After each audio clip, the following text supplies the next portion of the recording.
நினைத்தேன் வந்தாய் சீரியல்ல இன்னைக்கு என்ன நடக்க போகுதுன்னு பார்க்கலாம் வாங்க வீடியோக்குள்ள போகலாம். வெளியில சாப்பிட வைக்கிறதுக்காக சுடர் அவங்க ரூமுக்கு போறாங்க. போய் எப்படியோ வற்புறுத்தி மாப்பிள்ள சார் நீங்க கண்டிப்பா சாப்பிட்டு தான் ஆகணும், சாப்பிட்டீங்கன்னா தான் நான் இங்கிருந்து போவேன்னு சொல்லி வற்புறுத்தி எப்படியோ சாப்பிட கொடுத்துட்றாங்க. இடையிலும் அவசர அவசரமா சாப்பிட்டுட்டு இருக்கிறாங்க. மெதுவா சாப்பிடுங்க மாப்பிள்ள சார் அப்படிங்கிறாங்க. மாப்பிள்ளைன்னு சொல்லும்போது எழிலுக்கு பொறை ஏறிடுச்சு. அச்சோ என்ன மாப்பிள்ள சார் மெதுவாக சாப்பிடக்கூடாதா, இப்படி அவசரப்பட்டு பொறை ஏறிடுச்சு அப்படின்னு சொல்லிட்டு தண்ணி எடுத்து கொடுக்குறாங்க.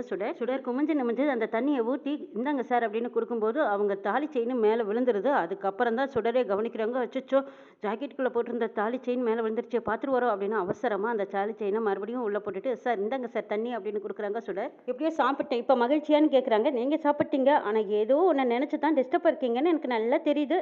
சரி பரவாயில்ல விடுங்க, நான் கிளம்புறேன் மாப்பிள்ள சார் அப்படிங்கிறாங்க. சுடர் ஒரு ரிக்வெஸ்ட், என்னைய மாப்பிள்ள சார்னு மாப்பிள்ளைன்னு கூப்பிடாதீங்கிறாங்க. இல்லை மாப்பிள்ளையாக போறவரை மாப்பிள்ள சார்னு தானே கூப்பிட முடியும், பாய் மாப்பிள்ள சார் அப்படின்னு சொல்லிட்டு சுடர் கிண்டலும் கேலியும் அடிச்சுட்டு போறாங்க. உன்னைய அப்படின்ட்டு எழில் அவங்கள செல்லமா திட்டுறாங்க. சுடர் வெளியில போய் எழில திரும்பி பார்க்குறாங்க. நீங்க எதை நினைச்சு ஃபீல் பண்றீங்கன்னு எனக்கு நல்லா தெரியுது சார், பிடிக்காத கல்யாணத்தை நீங்க எப்படி செஞ்சுக்குவீங்க, இந்த கல்யாணமும் நடக்காது, நீங்களும் தைரியமா இருங்கன்னு நினைச்சிட்டு போறாங்க. சுடர் அடுத்த நாள் காலையில பாட்டி ஜோசியரை வர வச்சிருக்காங்க. ஜோசியரும் பொருத்தம் பார்த்துட்டு இருக்காங்க. என்ன ஜோசியரே, ரெண்டு பேர்த்தோட ஜாதக பொருத்தமும் சரியா இருக்கான்னு பாட்டி கேட்கறாங்க. ரெண்டு பேர்த்தோட ஜாதகத்திலையும் 10 பொருத்தமும் சரியா இருக்குமா அப்படின்னு சொல்றாங்க. இந்த பக்கமா மனோகரியோட அப்பா சொல்றாங்க, சாமி ரெண்டு பேர்த்தோட ஜாதகத்தையும் பொருத்தத்தை சரியா சொல்லுங்க, முன்ன பின்ன இருந்தாலும் பரவாயில்ல, நீங்க பளிச்சுன்னு எங்ககிட்ட உண்மையை சொல்லிருங்க, நாங்களும் அதை பத்தியெல்லாம் எதுவுமே நினைக்க மாட்டோம், என் பொண்ணுக்கு நல்ல வாழ்க்கை அமையணுமேனு நானும் தினம் சாமி கும்பிட்டு உள்ளபடியே சொல்லிருங்க ஏன்னு மனோகரியோட அப்பா கேட்கறாங்க. அச்சோ என்னம்மா ஐயா இப்படி சொல்றாங்கன்னு செல்வி மனோகரிட்ட கேட்கறாங்க. ஒருவேளை எல்லாம் உண்மையை சொல்றேன்னு ஜோசியர் உண்மையை சொல்லிட்டாங்கன்னா உங்க கல்யாண கனவு என்னமா ஆகிறது, அதுக்கெல்லாம் வாய்ப்பே இல்லை செல்வி, ஒரு விஷயத்தை கூட நெகட்டிவா அவனால சொல்லவே முடியாது, அந்த ஜோசியரை செட் பண்ணி வர வச்சதே எங்க அப்பா தான், அது மட்டும் இல்ல எனக்கு எழிலுக்கும் பக்காவா 10 பொருத்தம் பொருந்துற மாதிரி எங்க அப்பாவே ரெடி பண்ணி கொண்டு வந்துட்டாருன்னு சொல்றாங்க மனோகரி. அடே அப்பா பெரிய எழுத்தமா உங்க அப்பா,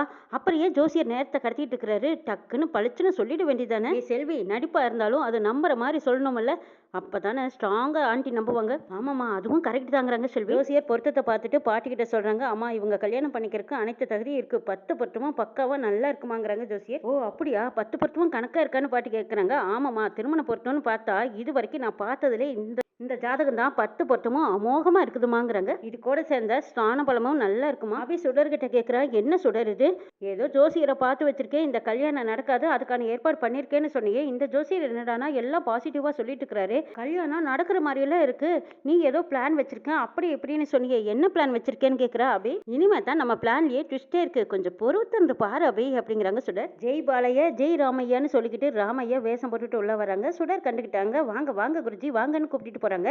அவங்கள பார்த்ததும் எல்லாருமே எழுந்திருச்சு நின்று வாங்க குருஜி வந்து உட்காருங்கன்னு பாட்டி மனோகரி எல்லாருமே எழுந்திருச்சு வரவேற்கிறாங்க. சுடர் யாருமா இவரு அப்படின்னு பாட்டி கேட்கறாங்க. என்னமா இப்படி கேட்டுட்டீங்க, என்னோட கெட்டப்ப பார்த்தாவே தெரியலையா, ஜோசியத்துக்காக பல பட்டங்கள் வாங்கின ஜோதிட சிகாமணிங்கிறாங்க. மனோகரி கூட்டிட்டு வந்த அந்த ஜோசியர் பார்த்துட்டு, என்னது நீங்க ஜோதிட சிகாமணியா, ஏங்க நானும் இந்த தொழில 10 வருஷமா இருக்கிறேன், உங்களை இது வரைக்கும் நான் பார்த்ததும் இல்லை, உங்களை பத்தி நான் கேள்விப்பட்டதும் இல்லையேங்கிறாங்க. நீங்க என்னைய பார்த்துருக்கவே முடியாது, நான் உங்களை போல ஜோதிட ரத்னோதிட கலாமணி சொல்லிட்டே இருக்கும்போது காமெடியா கமலாபுருஷன் வேற சொல்லிடுறாங்க. இதை கேட்டதும் செல்வி எது கமலாபுருஷனான்னு கேட்கறாங்க. ஒருத்தருக்கு ஒருத்தர் பாத்துக்கிறாங்க. இவன் நம்மளுக்கு டப்பு கொடுப்பான் போல இருக்கேன்னு நினைக்கிறாங்க ஜோசியர். கவின் காவியா இவங்க எல்லாருமே சுடர்கிட்ட கேட்கறாங்க, இவரு நிஜமான சோசியர் தானான்னு கேட்கறாங்க. அட உங்கனாலேயே யாருனாலையும் கண்டுபிடிக்க முடியலையல்ல, அதுதான் இந்த சுடரோட பிளானுங்கிறாங்க. சுடர் முதல்ல இவர் யாருன்னு சொல்லுங்கிறாங்க. அட வேற யாரும் இல்ல நம்ம ராமையா தான் சொன்னதும் எல்லாரும் வாயை பிளக்குறாங்க. அட நம்ம ராமையாவா அப்படின்னு ஆச்சரியமா பாக்குறாங்க குட்டிசுங்க 4 பேரும். சாமி நீங்க இங்க என்ன விஷயமா வந்திருக்கீங்கன்னு பாட்டு கேட்கறாங்க.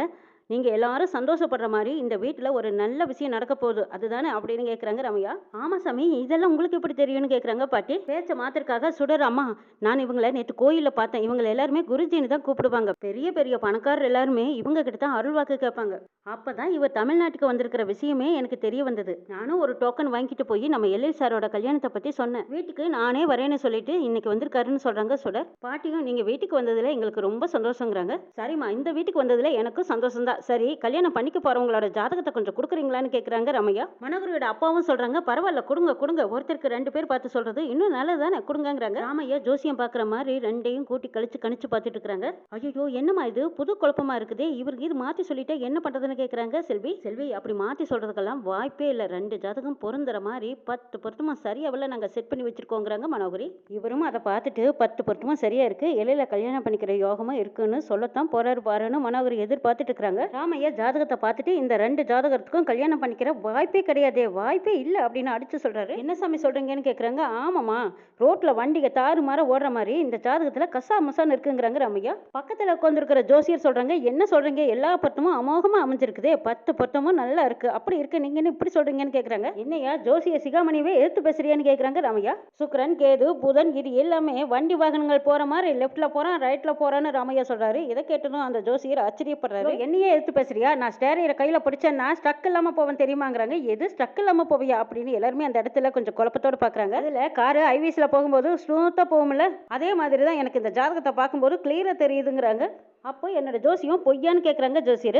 ஆமாங்க, என்னோட ஜோசியம் உண்மைனா உங்க ஜோசியம் பொய் தான், நீ சொல்றதெல்லாம் பொய் தான் ஒருத்தர் மாற்றி ஒருத்தர் பொய் பேசுறேன்னு சொல்லி சண்டை போட்டுக்கிறாங்க. அச்சா ஜோசியர் 2 பேரும் எதுக்கு இப்படி சண்டை போட்டுக்கிறீங்கன்னு பாட்டி கேட்குறாங்க. அதுக்கு ராமையா சொல்றாங்க, ஆமா என்னோட ஜோசியம் உண்மைன்னு நீங்க நம்பணும்னா நான் ஒரு சில விஷயங்கள் சொல்றேன் கேட்டுக்கோங்கிறாங்க ராமையா. இந்த வீட்டில் 2 வண்டி ஒன்னா போயிட்டு இருக்கும்போது ஸ்மூத்தா 2 வண்டி மோதி ஒன்னு காணாம போயிருக்குமே அப்படின்னு கேட்குறாங்க. அதாவது இந்த பொண்ணு 10 வருஷமா உங்க லைஃப்லயே இல்லாம இருந்து இப்ப வந்திருக்கணுமே, நான் சொன்னது சரியா இல்லையான்னு கேட்குறாங்க. ஆமா சாமி, நீங்க சொன்னது சரிதாங்கிறாங்க. அது மட்டும் இல்ல, இந்த வண்டி 10 வருஷம் காணாத போய் திடீர்னு வந்து எல்லாம் பக்கவா சரி பண்ணி இப்ப நேரம் வந்து நின்று இருக்குமேங்கிறாங்க. நான் என்ன சொல்ல வரேன்னா, 10 வருஷத்துக்கு முன்னாடி காணாத போன பொண்ணு இப்ப நிச்சயம் பண்றதுக்காக கரெக்டான நேரத்துல தயாரா வந்து நிக்குதேன்னு நான் சொல்ல வந்தேங்கிறாங்க. ஆமா சாமி, நீங்க சொல்றது எல்லாம் கரெக்ட் தான்ங்கிறாங்க பாட்டி.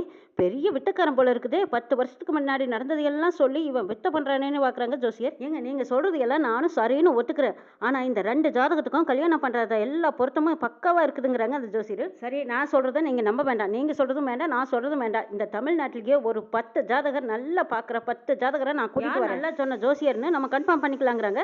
உங்க சந்தேகத்தை நீங்க அப்படியும் தீர்த்துக்கங்க. நான் சொல்ல போறது என்னன்னா, இந்த கல்யாணம் பண்ணிக்க போற பொண்ணு நான் சொல்ற பரிகாரத்தை செஞ்சதுன்னா அந்த கட்டங்கள் எல்லாம் சரியாகி கல்யாணம் பண்றதுக்கு தகுதியானு பாத்துக்கலாங்கிறாங்க. எது பரிகாரமானு கேக்குறாங்க மனோகரியோட அப்பா.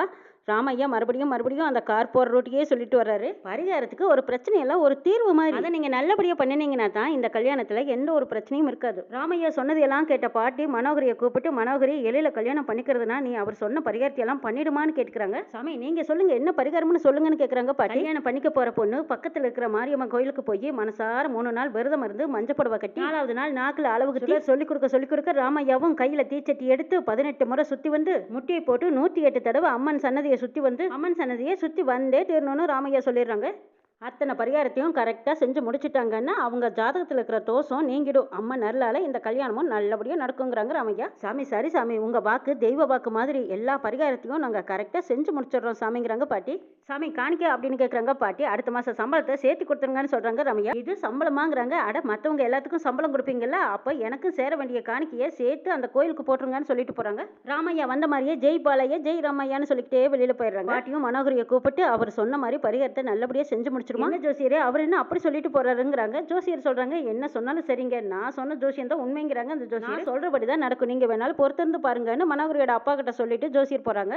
இந்த மனோகரி கிட்ட போய் குருஜி சொன்னதை பார்த்தீங்கல்ல, அவர் சொன்ன மாதிரி பரிகாரத்தை நீங்க கரெக்டா பண்ணினீங்கன்னா தான் கல்யாணம் நடக்குமா, நீங்க கரெக்டா பண்ணிடுங்க அக்கா அப்படிங்கிறாங்க. சுட இது அக்காவா அப்படின்னு கேக்குறாங்க மனோகரி. ஆமா மேடம்னா உங்களுக்கு கொஞ்சமா செய்வேன், அக்கானா நிறைய உரிமையோட உங்களுக்கு நிறைய செய்வேங்கிறாங்க. சுட மனோகரி செல்வி பரிகாரம் செய்யறதுக்கு கோயிலுக்குள்ள வந்துட்டாங்க. மஞ்சப்படவையோட வராங்க மனோகரி. இந்த பக்கமா குட்டீஸுங்க 4 பேரும் சுடர் எல்லாருமா சேர்ந்து ரசிக்கிறாங்க, பார்த்து சிரிக்கிறாங்க. சுடர் ராமையா எங்க இன்னும் ஆளையே காணுமே அப்படின்னு அபி கேட்கிறா. வந்துருவாங்க இரு பார் அபி அப்படின்னு பார்த்துட்டு இருக்காங்க. கரெக்டா ராமையா வேஸ்டோட வந்துட்டு இருக்கிறாரு. ராமையா வந்ததும் மனோகரி கிட்ட என்னம்மா பரிகாரம் பண்ண தயாராயிட்டியாங்கிறாங்க. மனோகரியும் பணிஞ்சுக்கிட்டு தயாராயிட்டேன் சாமிங்கிறாங்க.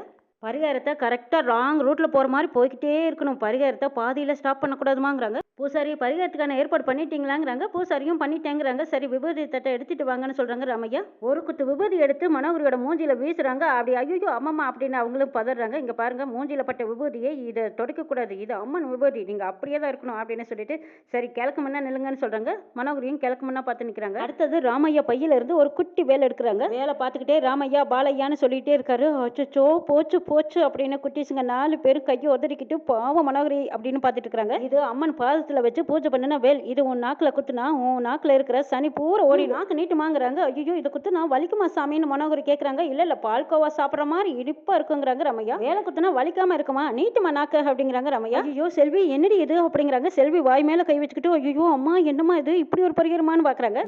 நீ எத்தனையெல்லாம் பாவம் பண்ணிருப்பே, எத்தனையெல்லாம் பேசியிருப்பே, இன்னைக்கு உன்னோட நாக்கை இழுத்து வச்சு குத்த போறேன் பாருன்னு ராமையரி ஆதங்கம் கோபம் வேண்டாம் வெறுப்பு இது எல்லாம் மனசுல வச்சுக்கிட்டு ராமையா நறுக்குன்னு மனோகரி நாக்குல குத்தி விட்டுறாங்க. நாக்குல சுடர் ராமையா அளவு குத்துனாலும் குத்துனாங்க, அளவில்லாத சந்தோஷப்பட்டுட்டு இருக்கிறாங்க ராமையா. குட்டீஸுங்க 4 பேர் சுடர் எல்லாருமே அந்த பக்கமாக நின்றுக்கிட்டு கை தட்டி ஆஹா மனோகரியை இன்னைக்கு பார்க்கறக்கு கண்கொள்ளா காட்சியாக இருக்குது அப்படின்னு சந்தோஷமாக பார்த்துட்டு இருக்கிறாங்க.